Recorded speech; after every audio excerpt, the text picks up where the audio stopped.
merayakan. Ini dari saya. Makasih.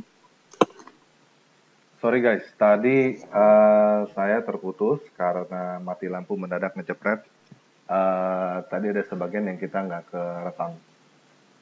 Kayaknya Bro Gracia punya suara nggak kerekam.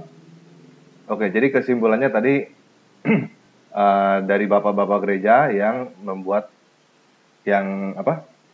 tradisi dari bapak-bapak gereja bahwa Yesus lahir di tanggal 25 Desember ya. Oke, ada yang mau tambahin lagi? Saya jawabnya singkat aja, kalau tidak ada so what gitu loh. Karena ini semua pertanyaan selalu berangkat dari presupposisi yang sama, religion of law. Jadi apapun yang kamu lakukan harus ada dalilnya. Jadi dia sedang ingin menjajah kekristenan untuk menjawab pertanyaan-pertanyaan ketika isi substansi dari pertanyaan-pertanyaan itu tidak ada satupun yang. Dan kalau misalnya kita pakai ukuran itu ke mereka, mereka sendiri pun nggak lewat dengan ukuran itu. Nggak akan lewat. Ya. Seperti yang tadi di Pak Gracia sudah kemukakan tadi kan. Kalau pakai standar yang sama, maka silakan jawab tentang maulid itu. Kalau you mau pakai standar yang sama. Dan lagi pula, apa pentingnya itu untuk persoalan roboh atau tegak berdirinya kekristenan? Karena tidak ada bukti tekstual misalnya dari scripture, dari kitab suci untuk perayaan Natal, itu tidak berpengaruh apa-apa terhadap kekristenan, karena kekristenan itu bukan soal perayaan Natalnya, tapi meaning, makna dari perayaan Natal itu, perayaan mengenai kelahiran Sang Juru Selamat. Itu sebenarnya ada yang bahkan bulan November pun sudah ada Natal, awal Desember ada yang Januari dan seterusnya. Karena kekristenan sekali lagi tidak terpaku kepada hari, jam, tempat tertentu. Di dalam Yohanes pasal 2, waktu Yesus bicara tentang bait suci, Yesus merujuk bukan kepada bangunannya, tetapi kepada dirinya sendiri. Yesus adalah bait suci yang dirobohkan dalam 3 hari dan dibangun kembali dalam 3 hari.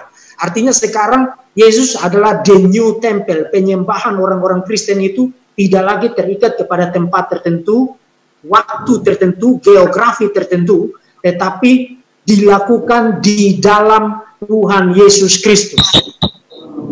Itu prinsipnya. Jadi kita mau beribadah, lakukan apapun, di mana saja, kapan saja, dan seterusnya. Itu kita tidak memerlukan dalil khusus sebagai law untuk mengatur itu. Nah, masalahnya adalah Pak Moko Ginta mengasumsikan theology of law di dalam Islam bahwa harus ada dalil untuk setiap kegiatan-kegiatan keagamaan termasuk perilaku, baru itu menjadi valid. Dan dia memaksa kita, kekristenan, untuk menjawab itu. Sorry Pak Insan Moko Ginta, kekristenan tidak mau ditindas oleh teologi Islam. That's it. Yes, saya sangat setuju. Seperti yang video terakhir saya bilang, kita ini anak-anak dan mereka itu budak. Mereka budak harus disuruh baru kerja, kita enggak. Dan mereka berusaha supaya kita menjadi seperti mereka, menjadi budak Tuhannya mereka. Nah, itu yang kita harus sadarin sih, sesama Kristen itu yang paling penting salah satunya ya. Mereka adalah budak, kita adalah anak. Berbeda, jangan disamain. Oke, lanjut. Ada yang mau ditambahin? Kalau ada yang mau ngobrol tinggal ini ya, tunjuk tangan ya. Kalau nggak ada kita lanjut ya.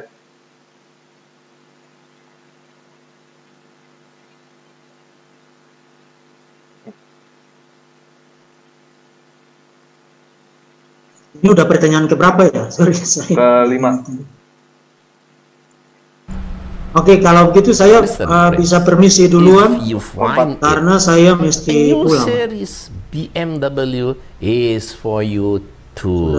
Malam saya sementara saya live-nya ini. Oke, ini terakhir bro. If you can memorize. Oke, ini terakhir. Terakhir ya. Oke. Of the Bible back and forth, and you can tell the exact place of the dots and commas, a grand prize BMW is for you, Prince.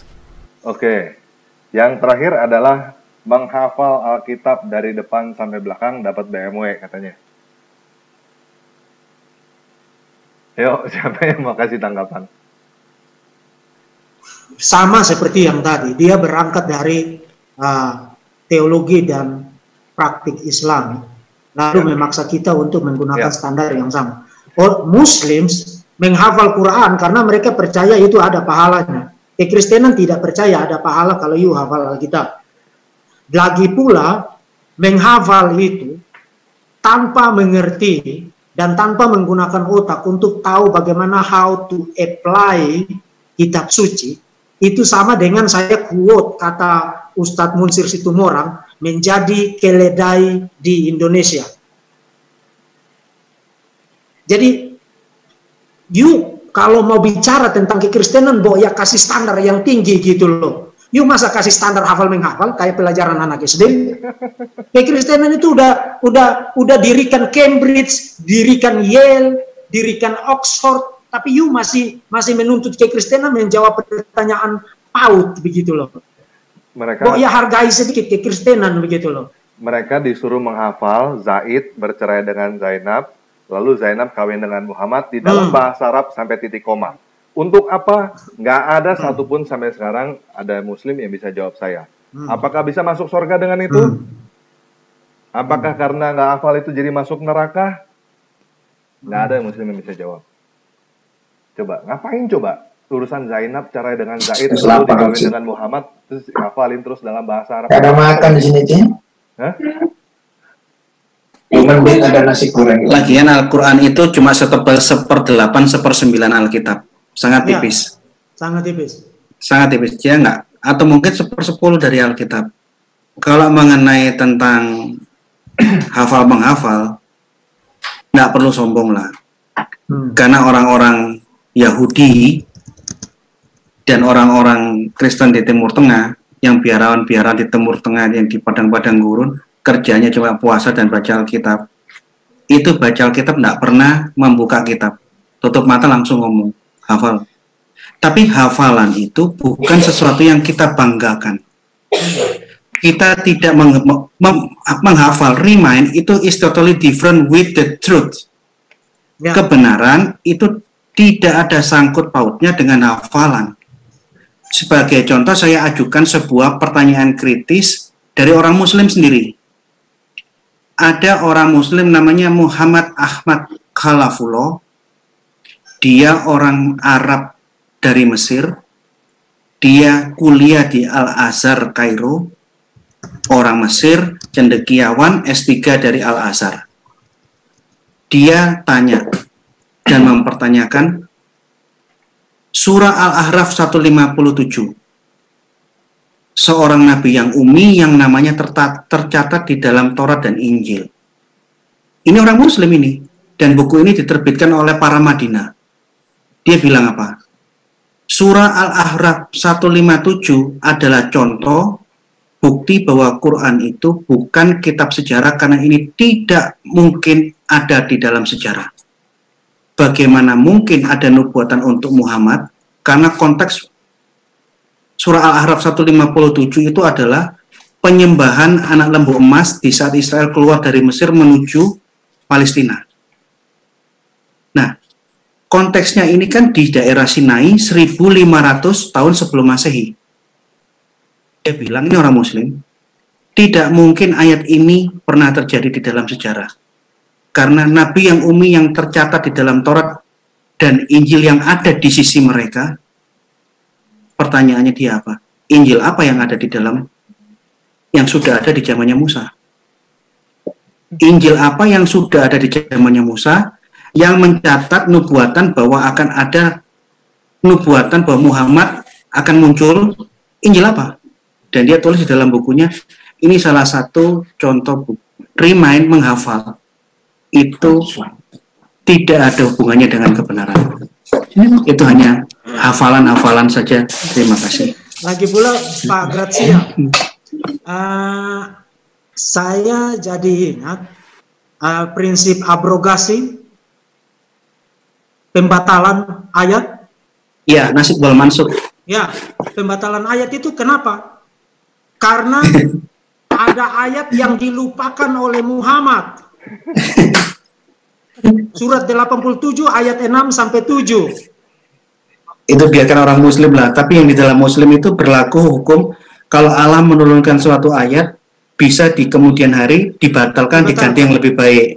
Tetapi di dalam konsep Kristen nggak mungkin. Tuhan itu ya dan adil, firman-Nya akan berlaku sampai akhir zaman, satu titik dan iota pun tidak akan hilang. Itu beda konsep. Ya, Matius pasal 5 ya. Iya, iya. Jadi kalau mau bicara tentang hafal menghafal, Muhammad sendiri hafalannya kurang bagus karena dia lupa juga ayat Quran. Maka Allah Nazori kekristenan tidak punya konsep itu. Bukan, bro. Kalau you mau percaya itu silakan lah. Bukan Muhammad kurang bagus, bro. Bukan kurang bagus, bro. Memang dia nggak bisa ingat. Apa itu? Bro. Emang dia nggak bisa ingat. Makanya dia suruh orang lain yang hafal. Jadi tanyain lagi dia lupa. Makanya suruh orang lain yang hafal. Kalau dia ingat nggak perlu suruh orang lain hafal, langsung dia tulis sama dia. Betul nggak? Oke, lanjut, bro. Ayo, bro Andre. Ngomong-ngomong, saya harus permisi dulu. Saya permisi keluar dari sini karena saya ada urusan ya. Sampai ketemu nanti. Oke. God bless you. God bless you. Oke, saya juga permisi ya. Tuhan memberkati Pak Tan Paragi, Pak Andre dan kawan-kawan, Pak Sofar. Saya permisi. Tuhan Yesus memberkati semua. Terima kasih banyak. Terima kasih banyak Pak Verbum. Ya. Kalau mohon maaf tadi kepotong saya ya. Tiba-tiba lampu mati, dikira kena asap. Loh, kok sama, bro? Jangan-jangan kita tetangga, iya, bro. Jangan-jangan kita tetangga nih, bro. Jangan. Oke, ini pembicaraannya sampai pertanyaan ke-6.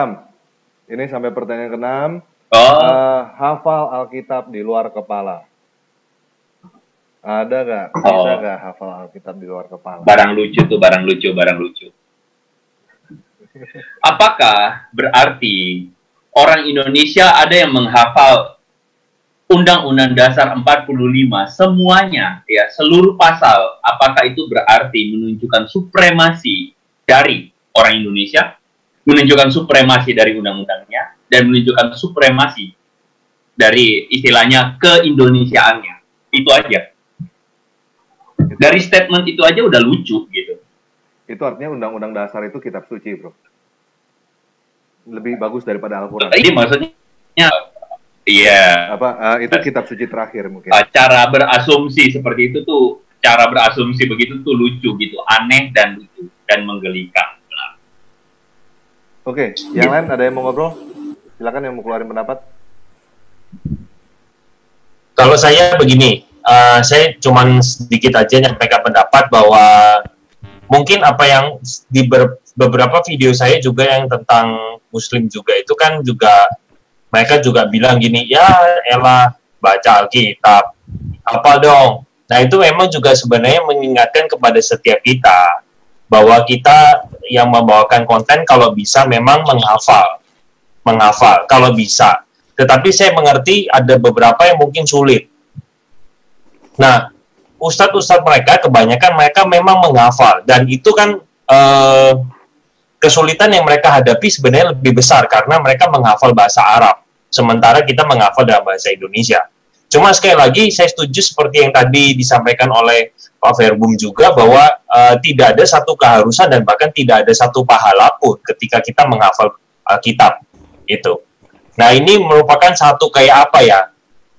Saya boleh sebut dalam tanda petik teguran begitu yang mengingatkan kita, yuk kita mari kalau bisa kita juga menghafal. Tapi kalau nggak bisa ya sudah. Karena bagi saya nggak mungkin sih ya tuntutan untuk kita menghafal semua ayat dalam Alkitab, maka kita berikan tuntutan yang sama kepada mereka yang harus menghafal 114 sunnah. Begitu. Dengan titik komanya. Nah itu juga nggak gampang. Menurut saya sih begitu.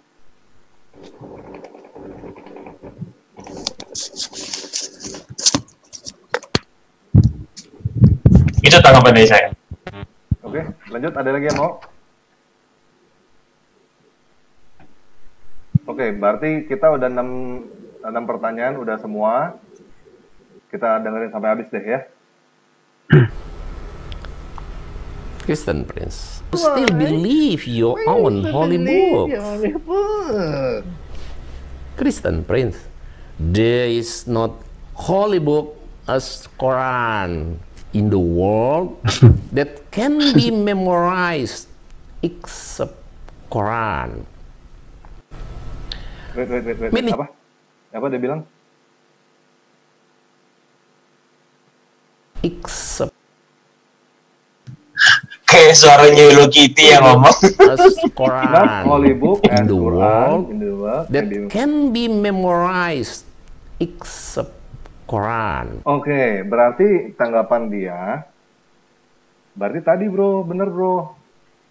Bro Andre bener, dia bilang intinya gak ada buku yang bisa dihafal kecuali Al-Quran katanya. Berarti kalau ada buku yang bisa dihafal, berarti itu berarti pesaingnya Al-Quran. Berarti tadi undang-undang dasar ada yang hafal kan? Tadi Bro Andre bilang Al-Quran ada yang... Maksud saya adalah itu tuh standar yang menggelikan, bro. Iya bro. Gitu loh. Iya, tapi dengan itu standar yang sangat menggelikan.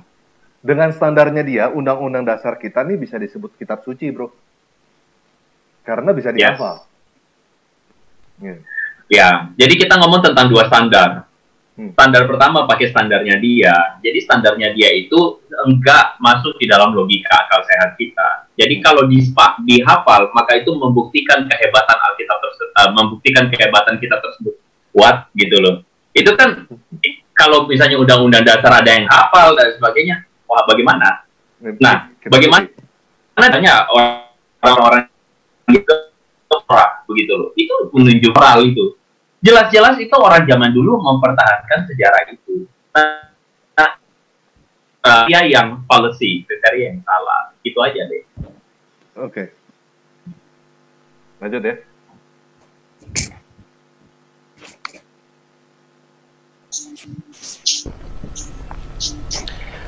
Many children in the world, although they are 4 or 5 years age, can memorize Quran. Hopeful Christian Prince realize of your mistakes, and may Allah show you to the right religion before you die. Thank you. See you in the next episode.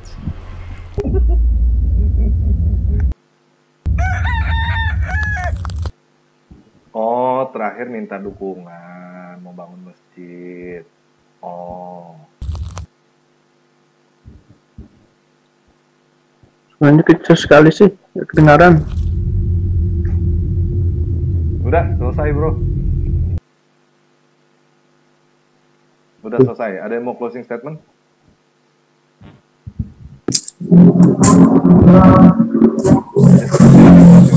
Kamu kasih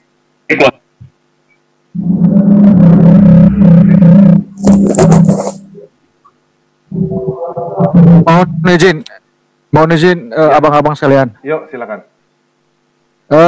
Boleh nggak ini abang-abang sekalian yang aktif berapologet di YouTube tinggalkan nomor kontak pribadinya di chat gitu, karena saya sering gitu mau bertanya atau menanyakan hal-hal yang kadang membingungkan secara personal.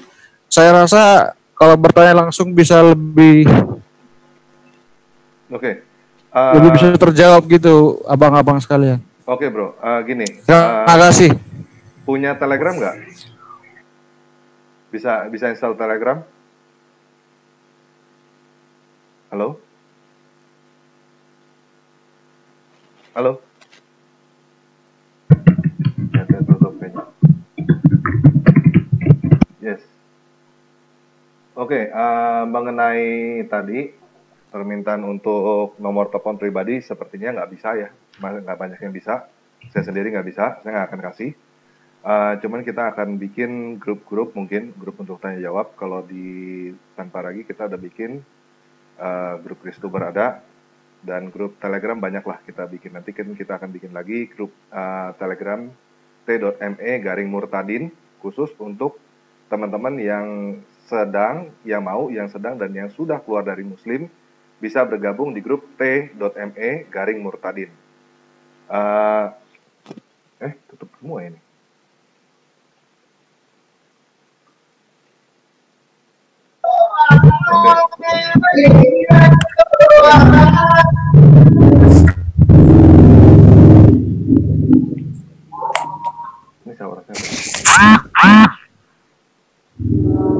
Ini koneksinya jelek, kayaknya agak terhenti-henti begitu. Iya. Yes, bro. Agak kurang bagus di sayanya, bro. Oke. Tahu apakah bisa masuk suara saya? Iya, suaranya klesak-klesak. Oke, Bro Andre, closing statement ya. Saya nggak bisa dengan baik soalnya. Saya kira langsung gini, saya usul Bung tanpa Ragi langsung menutup saja, begitu, supaya bisa langsung close dengan enak, gitu. Oke, yang pertama mengenai menghubungi para Kristuber ini, untuk sekarang kita nggak bisa kasih nomor privat mungkin yang masing-masing ya, tapi kita akan bikin grup untuk bisa berhubungan dengan kita-kita. Kalau Bro Deki Verbum Veritatis dari barusan saya bikin, kalau yang mau berhubungan, mau tanya-tanya atau mau kontak dengan Bung Verbum Veritatis bisa ke grup Telegram t.me/Deki Gadas. Terus yang lain nanti kita juga akan bikin grup Telegram untuk teman-teman yang mau keluar dari Islam, yang sedang keluar dari Islam dan yang sudah keluar dari Islam. Kita ada bikin satu grup khusus t.me/murtadin. Jadi yang teman-teman bisa silakan ke sono. Kita akan bikin lagi grup-grup yang lain. Dan untuk tutupin yang kali ini, intinya begini, kita nggak bisa tolong di teks nggak? Bisa tolong di teks. Di teks apa, bro? Halo? Di teks, diketik di chat, Bang Tanpa Ragi. Diketik apa nih? Suara Tanpa Ragi lagi hilang. Di chat, Pak. Ditulis di chat linknya. Oh. Iya, ini kayaknya memang suaranya Tanpa Ragi hilang. Koneksi internetnya, bro. Susah, bro. Kayak gini, bro.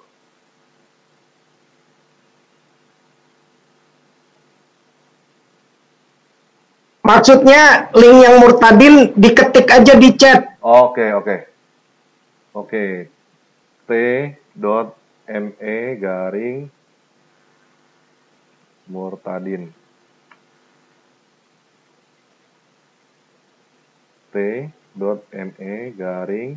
t.me/Deki Gadas. Terus buat teman-teman yang mau belajar di YouTube, tapi khusus untuk Kristen, kita ada t.me/Kristuber.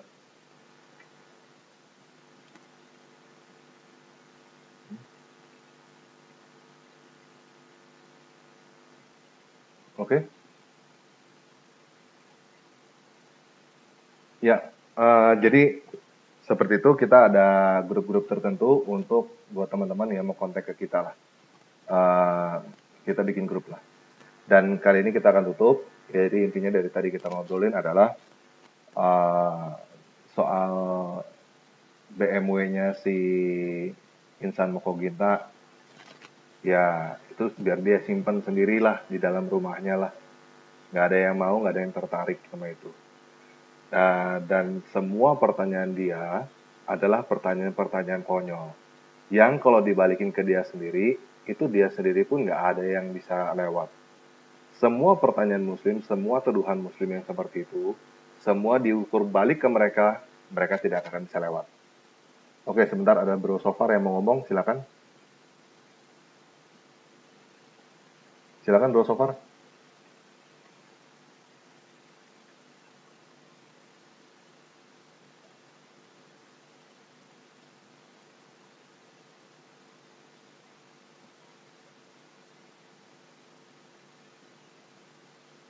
Oke. Jadi buat teman-teman yang yang berhubungan dengan orang seberang, mereka punya pertanyaan apapun, itu jangan panik nomor satu. Istilahnya begini, mereka yang mereka lakukan adalah mereka kayak seperti ngomong, bapak gue tuh Superman loh. Bapak lu bukan Superman kan, nggak bisa terbang kan? Itu banyak kan orang Kristen terpancing untuk bilang, bapak gue juga Superman, gitu. Padahal jangan seperti itu. Dia klaim apapun juga, omongan dia, klaimnya dia, itu dibalikkan ke dia tidak akan lewat. Seperti contohnya tadi, misalnya dia klaim dia adalah Superman, ya silakan suruh dia buktikan aja. Dia dengan standarnya dia sendiri, itu nggak lewat bro, nggak lewat guys. Oke? Sepertinya itu aja. Dari tadi juga intinya dari nomor 1 sampai nomor 6, yaitu mereka berusaha untuk kurang lebih begini. Yang mereka punya adalah sepeda, sedangkan yang kita punya adalah mobil. Mereka berusaha nanya, itu mobil lu mana tempat buat goesnya? Nggak ada buat goesnya, berarti itu bukan kendaraan. Nah, itu pola pikirnya mereka. Itu sama sekali ya dalam tempurung lah. Yang mereka tahu yaitu kalau namanya kendaraan itu harus digoes. Kalau misalnya pakai bensin, buat mereka itu bukan kendaraan. Oke, kurang lebih seperti itu ya. Teman-teman lain ada yang mau ditambahin? Kalau nggak ada tambahin, kita tutup sekarang, kita close. Oke? Saya singkat aja Pak. Intinya kalau sama mereka, sebelum lebih jauh ya, sebelum kita capek mengeluarkan energi, pastikan bahwa lawan bicara kita bisa menurunkan atau memahami bahwa kitab yang mereka percaya itu tidak dipercaya kita. Jadi jangan menstandarkan pada kepercayaan mereka. Kalau ini nggak lewat, standar ini nggak lewat ya, nanti capek-capek apa, ilmu pokoknya keluar sendiri gitu. Capek nanti sendiri kita. Betul. Karena kan dari tadi sudah 5 dari 5 pertanyaan itu masalah yang sudah disampaikan kan tentang presuposisi mereka. Nah sebelum presuposisi itu hilang atau diredam dulu ya jangan lebih lanjut berbicara gitu. Itu aja Pak. Thank you. Thank you. Jalan ada lagi? Bro Albert, Bro Alex? Saya nggak ada. Saya mau pamit dulu, Bro Tanpa Ragi. Saya masih harus ada kerjain satu hal pelayanan begitu. Oke, kalau gitu kita tutup aja. Bro. Thank you ya, Bro, untuk sambutannya. Sama-sama, Bro. Ya, sorry. Berarti sekarang kita tutup aja sekalian semuanya ya. Tadi, gue telat karena ikut ada webinar, seminar yang harus diikuti, jadi gue akhirnya tadi keluar dulu terus akhirnya join ke sini. Sorry banget. Telat ya. Oke, nggak apa-apa, sama-sama bro. Thank you.